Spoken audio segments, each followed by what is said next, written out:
Morning dear student. हमने अपना जो थर्ड यूनिट थी एक्चुअली बीटा डीके की उसको कंप्लीट कर लिया। अब हम अपनी फर्स्ट और सेकेंड यूनिट, ठीक है ना। मैं पहले एक बार सेकेंड यूनिट को करेंगे हम पहले, है ना। एक बार मैं आपका जो सिलेबस है, आप सबके पास सिलेबस है, ठीक है ना। इसकी जो यूनिट सेकेंड है न्यूक्लियर फिजिक्स की, उसको मैं एक बार पढ़ता हूँ, फिर हम देखते हैं कि हमें क्या क्या चीज़ों की जरूरत पड़ेगी और किस तरीके से आगे डेवलपमेंट हुआ है। और हमें बहुत सारे ऐसे टॉपिक भी एक बार रिकलेक्ट करने पड़ेंगे जो कि एज सच हमारे सिलेबस में स्पेसिफाइड नहीं है, मगर अभी की थ्योरी को पूरा अच्छी तरीके से समझने के लिए उनकी नॉलेज भी या उनका भी जानकारी होना आवश्यक है। एक बार मैं सिलेबस पढ़ता हूँ। यूनिट सेकंड जो हमारी है वो लिक्विड ड्रॉप मॉडल से शुरू हो रही है। लिक्विड ड्रॉप मॉडल जो है बेसिकली ये न्यूक्लियर मॉडल्स हैं, उनके बारे में बात करेंगे कि न्यूक्लियस किस तरीके से बना होता है, क्या होती है, वेरियस कैसी में जो उसके कॉन्स्टिट्यूएंट्स हैं, उनका कन्फाइनमेंट कैसा है, कैसे रहते हैं, सब उसके बारे में जानकारी। तो इसमें जो सबसे पहला टॉपिक है वो है लिक्विड ड्रॉप मॉडल। और लिक्विड ड्रॉप मॉडल में फिर हमें बोर और विले की जो थ्योरी ऑफ फिशन है उसको भी डिस्कस करनी है। और फिर इसके बाद में आता है शेल मॉडल। और शेल मॉडल के लिए कुछ पहले आता है कि एक्सपेरिमेंटल एविडेंसेस क्या थी शेल मॉडल के लिए, ठीक है ना। और उसमें जो वेरियस पोटेंशियल्स के लिए लेकर के काम करेंगे, ठीक है ना। तो स्क्वायर वेल आएगा, फिर वुड सेक्शन आएगा, और फिर स्पिन ऑर्बिट कपलिंग के बारे में। फिर इसके बाद में है मैजिक नंबर। ये तो बेसिकली जो काम हुआ ये तो शेल मॉडल का हुआ। इसके बाद में कुछ जो है न्यूक्लियर प्रॉपर्टीज के बारे में भी हमारा इसी के अंदर चैप्टर के अंदर है। एंगुलर मोमेंट है, पेरिटी है, न्यूक्लियर ग्राउंड स्टेट की है, qualitative discussion and estimation of transition rate, ठीक है ना, ये भी है। मैग्नेटिक मोमेंट का भी है, स्मिथ लाइंस भी है। और लास्ट के अंदर जो अपना चैप्टर कर रहा है collective model boards and Motors, ये अपना बेसिकली। तो मैं सीधा इस टॉपिक पे आऊँ, लिक्विड ऑफ मॉडल। उससे पहले हम कुछ अपना बेस बनाते हैं। बेस के बारे में जैसे ही हम अपना करना शुरू करते हैं तो हम एक बार एटॉमिक मॉडल की जस्ट मैं शुरुआत करता हूँ कि एटॉमिक मॉडल क्या था। हमें ध्यान है कि एटॉमिक मॉडल का सबसे पहला जो प्रिलिमिनरी जो आइडिया दिया वो थॉमसन ने दिया। थॉमसन का प्लम पुडिंग मॉडल। उसमें ये माना गया कि एक पॉजिटिव चार्ज डिस्ट्रीब्यूटेड होता है और उसमें जो इलेक्ट्रॉन होते हैं निगेटिवली चार्ज पार्टिकल, वो उसमें प्लम की तरह, केक में प्लम की तरह वो उसमें डिफरेंट डिफरेंट जगह पर ठीक है। इसको प्लम पुडिंग मॉडल भी ठीक है। इसके बहुत सारे डिसएडवांटेज थे, बहुत सारी जो एक्सपेरिमेंटल एविडेंसेस है उनको नहीं समझा पाया। ये सब आप अपने 11 से पढ़ चुके हैं, मैं इन चीज़ों के ऊपर डिटेल में नहीं जाऊँगा।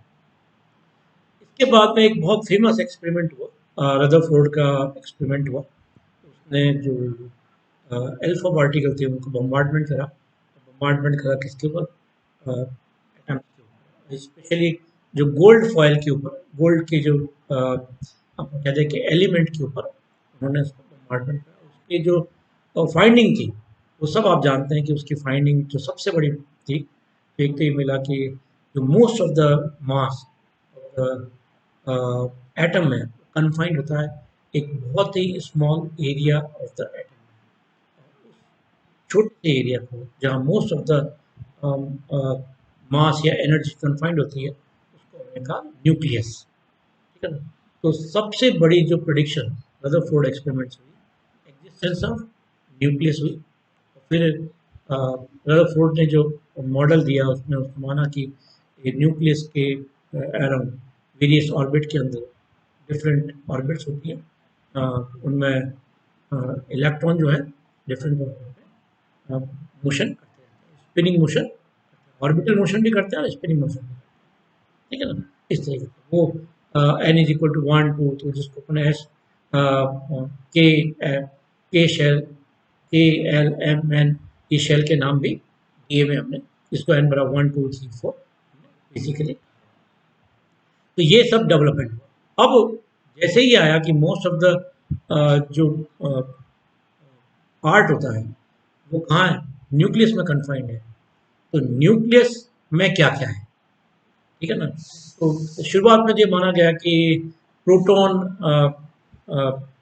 और इलेक्ट्रॉन थ्योरी को एज्यूम करा गया, मगर बहुत सारे जो एविडेंसेस थे वो इस थ्योरी को सपोर्ट नहीं कर रहे। स्पेशली अगर मैं मेंशन करना चाहूँ कि कौन कौन से जो चीज़ें थी, कौन कौन से एक्सपेरिमेंट थे जो इसको सपोर्ट नहीं कर रहे थे, किसको, इलेक्ट्रॉन, प्रोटॉन इलेक्ट्रॉन थ्योरी को, ठीक है ना। उसमें स्पिनिंग के बारे में, spin and statistic of many nuclear disagree with the model. जो ऑब्जर्व्ड जो चीज ये प्रॉपर्टीज थी ये डिसएग्री नहीं कर रही थी, ठीक है ना। स्पेशली हाइड्रोजन 1 2 अपन में देख सकते हैं, ठीक है ना। और न्यूक्लियर में तो बहुत ज़्यादा कॉमनली देखने को मिल रही थी, नाइट्रोजन 7 14 के अंदर, ठीक है, ये सब मिल रही थी। इसी तरीके से जो मैग्नेटिक मूवमेंट था, ठीक है ना, न्यूक्लियर मैग्नेटिक मूवमेंट था, वो प्रैक्टिकली जो इलेक्ट्रॉन का होता है वो, हम जानते हैं कि जो न्यूक्लियर मैग्नेटन होता है E H cross upon 2 MP, और इलेक्ट्रॉन का होता है E H cross upon 2 Me, ठीक है ना। तो अगर इलेक्ट्रॉन का मास डाउनवर्ड है तो इसका मास क्या हमें मैग्नेटिक मूवमेंट की वैल्यू क्या होनी चाहिए, बहुत ज़्यादा होनी चाहिए थी। तो प्रैक्टिकली जो था वो न्यूक्लियस का मैग्नेटिक मूवमेंट इतना नहीं मिला, ठीक है ना। तीसरा एक प्रॉब्लम ये भी थी कि अगर इलेक्ट्रॉन न्यूक्लियस के अंदर रहते हैं, ठीक है ना, जो कि बीटा डी के बता रही थी कि भाई इलेक्ट्रॉन कमिंग आउट न्यूक्लियस आ रहे थे, ये एज्यूम करा गया कि भाई इलेक्ट्रॉन जो होते हैं कहाँ रहते हैं, न्यूक्लियस में रहते हैं। तो एक स्टैटिस्टिकल कैलकुलेशन और अपन ने थ्योरी से भी कैलकुलेट कर सकते हैं कि अगर इलेक्ट्रॉन न्यूक्लियस के अंदर रिजाइड करता है तो उसके पास मिनिमम एनर्जी जो काइनेटिक एनर्जी होनी चाहिए वो of the order of 20 MeV होनी चाहिए मिनिमम। और जो हमारे पास बीटा डीके के जो एक्सपेरिमेंट मिले उसमें इतनी हाई एनर्जी मिली ही नहीं, एंड पॉइंट एनर्जी थी वो भी इतनी अपने को नहीं मिली। तो इससे ये हुआ कि भाई न्यूक्लियस के अंदर इलेक्ट्रॉन नहीं रह सकते, non existence of electron in the nucleus को ये क्या करता है, कंफर्म करता है। फिर ये था कि भाई क्या हो, तो इससे पहले अभी तक न्यूट्रॉन के बारे में पता नहीं पड़ा था, ठीक है ना, न्यूट्रॉन की डिस्कवरी हुई नहीं थी। 1932 में चैडविक ने अपना जो फेमस जो प्रैक्टिकल था उसमें बताया कि भाई न्यूक्लियस में प्रोटॉन के साथ में न्यूट्रल पार्टिकल भी और भी होता है, जिसको उसने न्यूट्रल पार्टिकल के नाम से उसने उसका नाम क्या रखा, न्यूट्रॉन रखा। तो जैसे ही ये थ्योरी आ गई प्रोटॉन न्यूट्रॉन की, इलेक्ट्रॉन प्रोटॉन थ्योरी तो फेल हो गई, ठीक है ना। और अब क्या आ गई, नई थ्योरी क्या आ गई, प्रोटॉन न्यूट्रॉन थ्योरी का, ठीक है ना। अब जैसे ही ये आ गया तब सारे के सारे जो मॉडल है वो बनने शुरू हुए कि कितने प्रोटॉन होते हैं, कितने न्यूट्रॉन होते हैं, ठीक है ना, और इन दोनों के सम कुछ क्या कहते हैं, ठीक है ना। तो ये सब चीज़ों के बारे में नया डिस्कशन होना शुरू हो गया। अब जो थ्योरी हम बात करेंगे सारे मॉडल के अंदर, ठीक है ना, उसमें हम बेसिकली प्रोटॉन न्यूट्रॉन को लेकर के इनकी इन पार्टिकल को लेकर के का कन्फाइनमेंट कैसे होता है, तरीके से स्टेजिंग में होता है, वो सब हम बात देखेंगे। फिर न्यूक्लियस का मास निकालने का कोशिश करेंगे, इसकी स्टेबिलिटी के बारे में जानने की कोशिश करेंगे कि स्टेबिलिटी से स्टेबिलिटी है तो क्यों है, स्टेबिलिटी नहीं है तो क्यों नहीं है, ठीक है ना। ये सब जो प्रॉपर्टीज़ हैं ये सब हमें लीड करेंगे एक डेफिनेट टारगेट तक पहुंचने के लिए। बहुत सारी ऐसी प्रॉपर्टीज थी, जैसे अभी अपन ने कहा अपने सिलेबस में नाम अपने पास आया हुआ है लिक्विड ड्रॉप मॉडल, ठीक है ना। और इसमें बेसिकली आया हुआ bore wheeler theory of fission. क्या है इसका मतलब है कि ये जो कॉन्टेक्स्ट का डेवलपमेंट हुआ वो फिशन प्रोसेस है। फिशन प्रोसेस क्या होता है भी हमको देखना है। तो फिशन प्रोसेस को अगर अपन टेक्निकली डिफाइन करना चाहें तो nuclear fission is a process by which A nucleus split into two or more lighter nuclei, either spontaneously or after the original nucleus absorbs other particle or any gamma ray. ठीक है ना? ये एक basically process है कि जिसमें एक बड़ा न्यूक्लियस छोटे फ्रेगमेंट में ब्रेकअप होता है, लाइटर न्यूक्लियाई में ब्रेकअप, ठीक है ना? अब ये जो प्रोसेस होता है ये दो तरीके से हो सकता है, स्पॉन्टेनियस भी हो सकता है और सम पार्टिकल के एब्जॉर्प्शन जिसको अपन कहते हैं कि स्टिमुलेटेड भी हो सकता है, ठीक है ना? दोनों तरीके पॉसिबल है। तो ये सबसे पहले जो एक छोटा सा इसी हिस्ट्री का की बात कर रहे हैं तो हमें पता पड़ना चाहिए कि ये जो फिशन का जो प्रोसेस है ये 1939 के अंदर पता पड़ा और सबसे पहले हॉर्नर स्ट्रेसमैन इन्होंने सबसे पहले इस फिशन प्रोसेस को देखा और हमें पता है कि इस प्रोसेस का डेवलपमेंट के बाद में सेकेंड वर्ल्ड वॉर में एक बहुत बड़ा जो इस बेसिकली जो खोज थी इसका बहुत बड़ा नेगेटिव इम्पैक्ट भी हमें देखने पड़ा और न्यूक्लियर जो बॉम्ब्स होते हैं, ठीक है ना, वो सारा का सारा इसी का ही नतीजा, ठीक है ना? तो बेसिकली साइंस में जो डिस्कवरी होती है उसके दोनों एस्पेक्ट हैं, कंस्ट्रक्टिव एस्पेक्ट भी है और डिस्ट्रक्टिव एस्पेक्ट, ठीक है ना? अब फिशन के लिए सबसे पहले जानना जरूरी होता है कि स्पॉन्टेनियस होगा या स्टिमुलेटेड होगा। स्टिमुलेटेड होगा तो कितनी एनर्जी पे एक पार्टिकल एब्जॉर्ब करे या ऐसा करे, अब ये इसमें न्यूक्लियर फिशन का प्रोसेस चालू होगा, ब्रेकअप का चालू होगा। तो उसके लिए हमें जानना जरूरी है कि बाइंडिंग एनर्जी क्या होती है, ठीक है ना? न्यूक्लियस की बाइंडिंग एनर्जी। तो बाइंडिंग एनर्जी के लिए हमें पहले भी ये पता होना चाहिए कि न्यूक्लियर की कॉन्स्टिट्यूएंट क्या है और न्यूक्लियर का एक्चुअल मास क्या है। तो अगर जो थ्योरेटिकल मास है और जो एक्चुअल मास है, इन दोनों के जो मासेस का डिफरेंस है वो बेसिकली बाइंडिंग एनर्जी के बारे में इंफॉर्मेशन देता है। बाइंडिंग एनर्जी में बताती है कि कोई भी न्यूक्लियस कितना स्टेबल है, ठीक है ना, या कितनी आसानी से वो फिशनेबल है। ये सब चीज़ों के बारे में ये हमें बाइंडिंग एनर्जी देती है। बाइंडिंग एनर्जी किन किन फैक्टर पर डिपेंड करती है, हमें उसके ऊपर आना पड़ेगा, ठीक है ना? तो आपने अपनी प्रीवियस जो क्लासेस है उसमें एक सेमी इंपेरिकल मास फार्मूला पढ़ेंगे, ठीक है ना? तो सेमी इंपेरिकल मास फार्मूला से हम बाइंडिंग एनर्जी के बारे में इंफॉर्मेशन जान सकते हैं।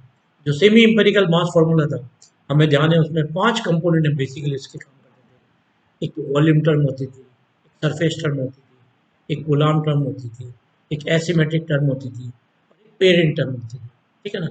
है ना? मैं जल्दी से, क्योंकि हमारा जो बेसिकली जो अभी सिलेबस का पॉइंट है लिक्विड ड्रॉप मॉडल और उसमें bore wheeler theory of fission करना है हमें, तो उसमें जो बेस बनेगा, जो पार्ट बनेगा वो हमारा सेमी इंपेरिकल मास फार्मूला से डेवलपमेंट शुरू होगा। तो मैं सबसे पहले और चीज़ों पे न जा करके स्टार्ट करूँगा सेमी इंपेरिकल मास फार्मूला, उसकी जो ये जो पांचों एनर्जी है उनके बारे में शुरुआत को लेते हुए करूँगा। पांचों कंपोनेंट में से इनका ओरिजिन कैसे होगा, क्योंकि आपको देखिए मैंने हमें पुराने लेक्चर में कहा है कि अब आप इस मतलब जो एजुकेशन सिस्टम है उसकी हाईएस्ट क्लास के अंदर आगे रिसर्च है, सब कुछ है, वो अलग है। बाकी जो टीचिंग का जो काम है, जहाँ तक काम है, वो पीजी पोस्ट ग्रेजुएशन या अपने जिसको एमएससी की क्लास कहते हैं वो अंतिम क्लास। तो आपको मैक्सिमम चीज़ें अपने आप डेवलप करने आनी चाहिए और अगर डेवलप नहीं करने आनी चाहिए तो आपको ऐसे टेक्निक डेवलप करने आनी चाहिए कि आप इसको अपने नहीं की जाए तो आप उसको डेवलप भी कर सको, फॉर्मूला को डेवलप कर सको, ठीक है ना? इसी कॉन्टेक्ट को ध्यान में रखते हुए मैं सबसे पहले सेमी इंपेरिकल जो मास फॉर्मूला है इसके बारे में थोड़ा सा अपन डिस्कस करेंगे, बाइंडिंग एनर्जी की डेफिनेशन लेते हुए, और हम एक सेमी इंपेरिकल मास फार्मूला को डिसाइड करेंगे और उससे हम हमारा जो टॉपिक है लिक्विड ड्रॉप मॉडल, ठीक है ना?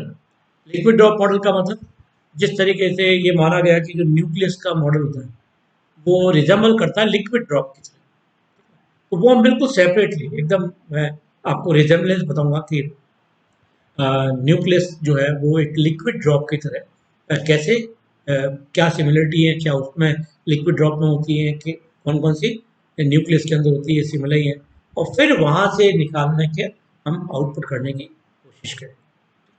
तो आज मैंने एक बेस बना दिया है अपने जो चैप्टर है इसका बेस बना दिया है ना। और जो हम बेसिकली सेमी इंपेरिकल मास फॉर्मूला लेके वो हमारे अगले लेक्चर के अंदर है ना। तब तक धन्यवाद, मिलते हैं अगले लेक्चर।